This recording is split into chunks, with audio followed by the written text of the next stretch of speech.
आपका स्वागत है अपने डीएनए दुनिया में। आगे हम लोगों ने जो है कि सेल को पढ़ा था, उसको समझा था कैटेगराइज़ करके। तो अब हमारा नेक्स्ट टॉपिक जो होगा वो क्या होगा? टिश्यू। टिश्यू यानी ऊतक। अब टिश्यू ऊतक के अध्ययन को हम लोग हिस्टोलॉजी कहेंगे। जैसे हम लोग सेल के अध्ययन को बोले थे ना साइटोलॉजी, वैसे सेम यहाँ पे भी ये लिखा है कि टिश्यू यानी ऊतक।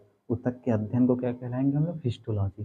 तो जनरली जो है हमारा ऊतक वो 4 प्रकार के होते हैं। तो 4 प्रकार में देखिए, पहला हमारा है पेशी ऊतक यानी जो मांसपेशी होती है वो ऊतक मस्कुलर टिश्यू।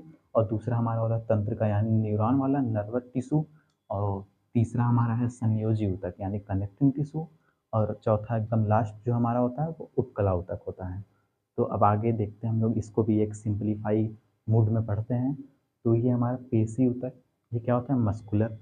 मस्कुलर जो हमारी मांसपेशी होती है, ये जो है कि हमारे शरीर को एक तरीके से सेफ्टी प्रदान करता है। जैसे मसल्स हैं, जो आदमी जिम में जाता है उसका ज़्यादा मसल्स होता है तो उसको चोट या मुक्का मारो तो चोट लगती है, कम लगेगी कंपैरिज़न भाई पतले आदमी से। तो ये क्या है? हमारा पेशी होता है। अब इसमें भी जो है कि 2 प्रकार होता है। क्या होता है? एक रेखी पेशी। रेखी पेशी या ऐच्छिक। अब रेखी पेशी का एक जो है कि फ़ायदा और नुकसान दोनों होता है। तो रेखी पेशी का जो है कि फ़ायदा क्या है? ये जो है हड्डी से जुड़ा जुड़ा होता है, लेकिन ये थक जाता है। जैसे कि मेरा ये है। ऐच्छिक का अर्थ ये है कि जो जो हमारी इच्छानुसार काम करे उसे ऐच्छिक पेशी कहते हैं। तो जैसे हड्डी से जुड़ा हुआ ये हाथ है हमारा, हम ऐसे-ऐसे कर रहे हैं तो जब तक होगा। यानी कोई मज़दूर है वो सुबह से शाम तक मसाला, सीमेंट, ईंटा इधर-उधर कर रहा है तो वो थक जाएगा। तो हड्डी यानी थकती है। इसलिए ये बोन से हड्डी से कनेक्ट होता है हमारा रेखी पेशी और वो थक भी जाता है। अब लेकिन आरेखी में ऐसा नहीं होता। अब ये देखिए आरेखी पेशी में क्या होता है?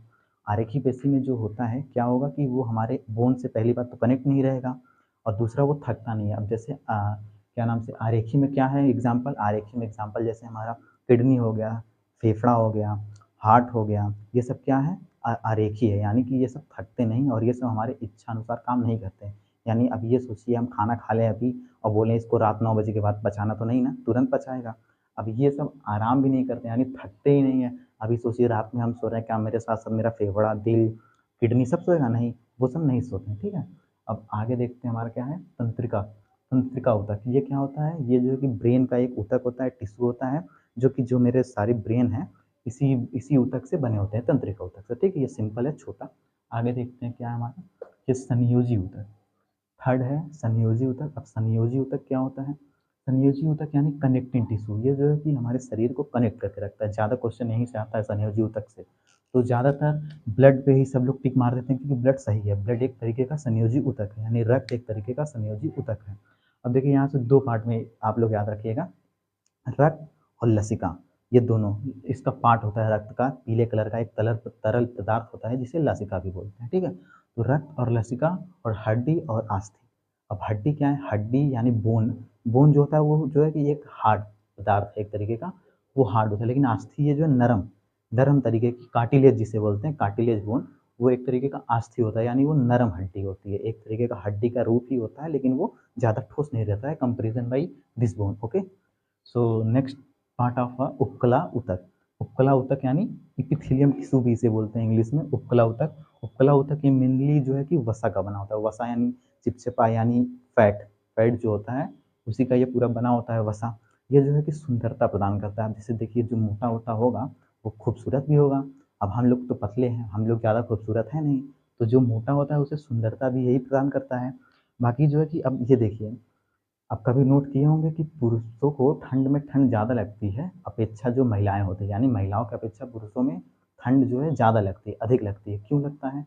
क्योंकि महिलाओं में 20% पुरुषों से ज़्यादा फैट पाया जाता है, यानी वसा पाया जाता है। इस वजह से देखेंगे आप लोग कि कोई किसी शादी-वादी में जो पुरुष रहेगा, वो क्या करेगा? मफलर लपेटा है, एक बढ़िया सा जैकेट पहना है, फिर उसके ऊपर ब्लेज़र-वेज़र डाल के बढ़िया से तब पर भी वो काँपता रहेगा। लेकिन उसी की जो महिला होगी, उसी की वाइफ़ जो होगी, वो क्या खाली साड़ी और साड़ी पहन के पूरे जो है कि शादी में वो अपना एन्जॉय करेगी, लेकिन उसे ठंड नहीं लगेगी। तो यही रीज़न होता है 20% महिलाओं में फैट पुरुष की अपेक्षा ज़्यादा पाया जाता है, ठीक है? और ये जो है कि क्या करेगा वसा, ये जो है कि हमारे शरीर को एक तरीके का क्या बोलते हैं शेप शेप प्रदान करता है। जैसे जो मोटा होता है उसका बॉडी फिट होता है, जिम-विम जाता है।